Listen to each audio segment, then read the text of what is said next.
गिबियावनो बयखौबो बड' निउस इउटुब चेनेलनि गोदान खौराङाव बरायबाय। नोंथांमोननि थाखाय बे समाव माखासे खौरां लाबोदों।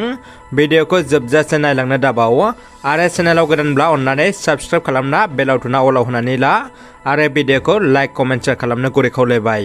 दानिया फैदो दिनैनि खौराङाव। गिबि खौराङाव दङ बर' बिजोंनि फरायसालिया नगाव जिल्लायाव जोबस्रांबाय। बे बाथ्राखौ बुंदों खौसेथि बर' सुबुं आफादनि बुंथिगिरि बादल मोसाहारि बिथाङा। मैया 14 दिसेम्बर खालार बुधबारखालि मरिगाव जिल्ला खौसेथि बर' सुबुं आफादनि बानजायनायाव मावफुं जथुम वर्कार मिट जानानै थाङो। मरिगाव जिल्ला खौसेथि बर' सुबुं आफादनि आफादगिरि शंकर बसुमतारी आफाद सामलायनाय बे जथुमा गाहामै गाहाम जोबलाङो।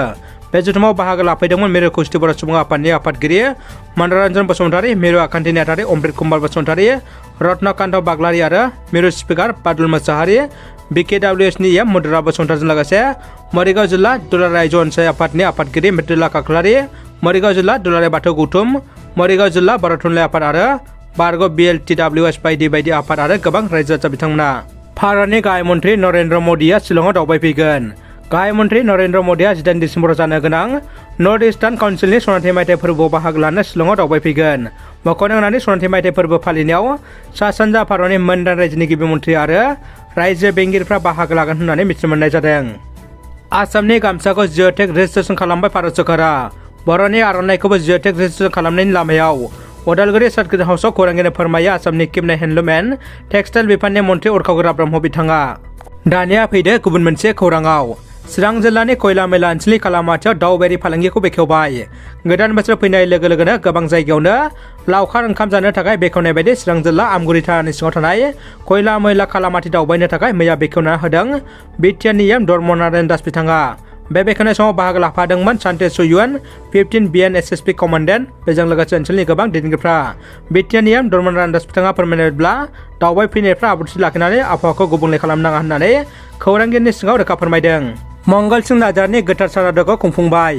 क'क्राझार जिल्लानि बाटिपारा ओनसोलनि जोंलारि गेजेर फरायसालिनि गेलेग्रा फोथाराव दुलाराय बर' फरायसा आफादनि बानजायनायाव गिबि बड'लेण्ड मुंख्लं सुजित नार्जारिनि आंगोनि बिफा मुस्रि मंगलसिं नार्जारि बिथांनि सारादुखौ खुंफुंनाय जाबाय।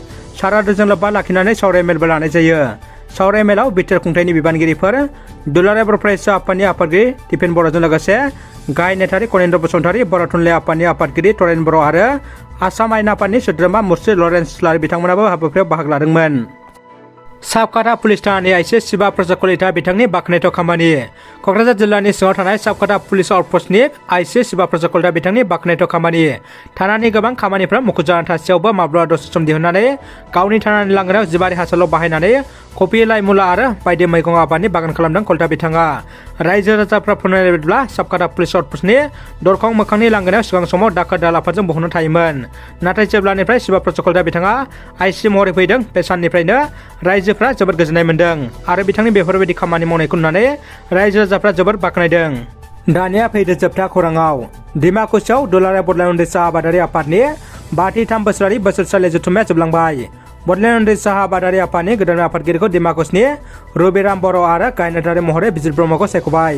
उदालगुरि जिल्लानि डिमाकुसि गेवलां बाजाराव साननैनि बायदि मेहेरगोनां हाबाफारिजों दुलाराय बड'लेण्ड उन्दै साहा आबादारि आफादनि रुपाथि मायथाइ फालिथायजों लोगोसे खुंगा 33 बोसोरारि जथुम्माया 13 आरो 14 दिसेम्बराव जोबलांबाय।